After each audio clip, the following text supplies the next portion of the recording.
Hello there. Petite Targaryen et petit Lannister, sans oublier les grands Stark, comment allez-vous?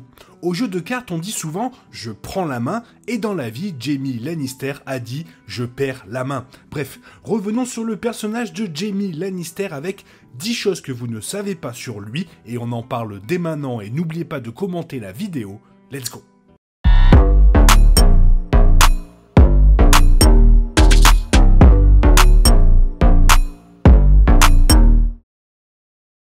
Le battage médiatique de Game of Thrones est de retour depuis la diffusion de la première saison de House of the Dragon, le préquel qui a eu lieu 180 ans avant Daenerys Targaryen, basé sur le livre à succès de George R.R. Martin, Fire and Blood, qui nous racontera la célèbre Danse des Dragons.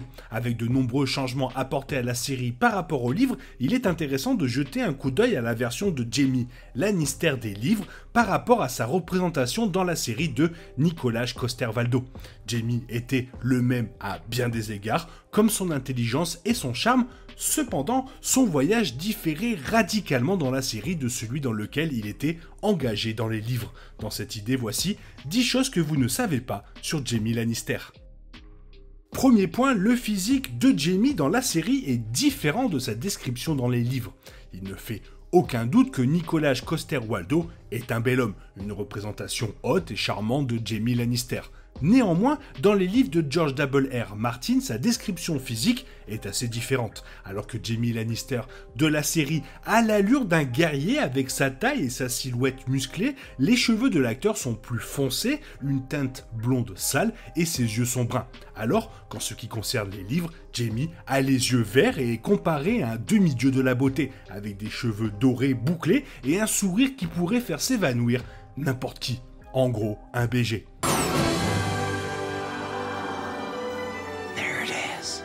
Magnum. Second point, Jaime était un grand épéiste dans la série, mais c'était bien différent dans les livres. Avant de perdre sa main droite, l'attribut de Jaime était toujours excellent pour se battre avec une épée. Néanmoins, la série ne le met pas autant en avant que dans les livres. En fait, dans les livres, Jaime est un prodige avec une épée, le meilleur épéiste naturel jamais vu. Il est même le plus jeune garde royal jamais nommé à l'âge de 15 ans. C'est l'un des plus grands épéistes de la série, mais les fans ont eu à peine le temps de le voir. Une fois avec Ned Stark, puis quelques minutes avec Brienne, ce qui laisse bon nombre de ses compétences littéraires hors écran. Troisième point, et non des moindres, sa mentalité. Dans les livres et la série, Jaime a un côté astucieux pour lui-même. Il a réussi à échapper à sa captivité et à rester en vie jusqu'à son retour à Port-Réal. Cependant, les livres le décrivent comme un homme beaucoup plus intelligent et conscient de lui-même. En fait, dans les livres, l'arc de rédemption et d'auto-amélioration de Jaime Lannister est principalement basé sur l'auto-réflexion et un dialogue intérieur tournant autour de son avenir, maintenant qu'il n'était plus le plus grand épéiste après avoir perdu sa main. Un angle entier et complètement inexistant dans la série. Bref, il est en thérapie, mais pas avec moi. Quatrième point, le mariage violet. L'une des principales différences entre la série et les livres de R.R. Martin était notamment le mariage de Joffrey Baratheon, ou ce que les fans ont surnommé le mariage violet. Dans la série, une séquence légendaire a eu lieu lorsque Jaime Lannister pousse tout le monde hors de son chemin et, horrifié, attrape Joffrey par terre alors qu'il meurt, étouffé par le poison. Néanmoins, les livres racontent une histoire bien différente. Jaime n'est même pas présent lors de l'incident car il était absent de Port-Réal pour revenir juste avant les funérailles. Cinquième point, le viol de Cersei. La différence entre le mariage violet entre la série et les livres apporte ce prochain point entre les deux événements survenus après la mort du fils aîné de Cersei. Dans la série, debout au pied du cadavre de leur fils, mort dans le septuaire de Baelor, Cersei et Jaime pleurent leur perte. Et la colère de Jaime le pousse à violer Cersei alors qu'elle n'arrête pas de lui dire « pas ici, pas ici ». Cependant, dans les livres, c'est bien différent et c'est présenté sous un jour différent. Et même si c'était largement inapproprié, Cersei avait en fait aussi faim que Jaime à ce moment précis. Sixième point est tout aussi intéressant, l'expédition de Jaime à Dorne. Avec leur fils aîné enterré, Cersei ordonne à Jaime d'infiltrer Dorne et de sauver leur fille Myrcella avant que ses derniers ennemis, qui de plus l'hébergent, les Martels, ne la tuent. Dans l'émission, on voit Jaime entreprendre le voyage avec Bronn, sauvant sa fille après des événements mouvementés à Dorne, mais il perd quand même sa fille et dans ses bras, empoisonné sur le chemin du retour vers Port-Réal.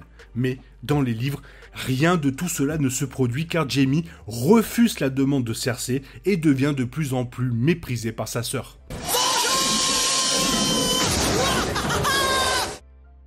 Septième point, le voyage avec Bronn. Tout au long d'une partie de la saison 6, les fans suivent Jaime alors qu'il voyage avec Bronn à travers les Riverlands, prenant le contrôle de Viveseg et se retrouvant face à face avec le dragon de Daenerys pour la première fois.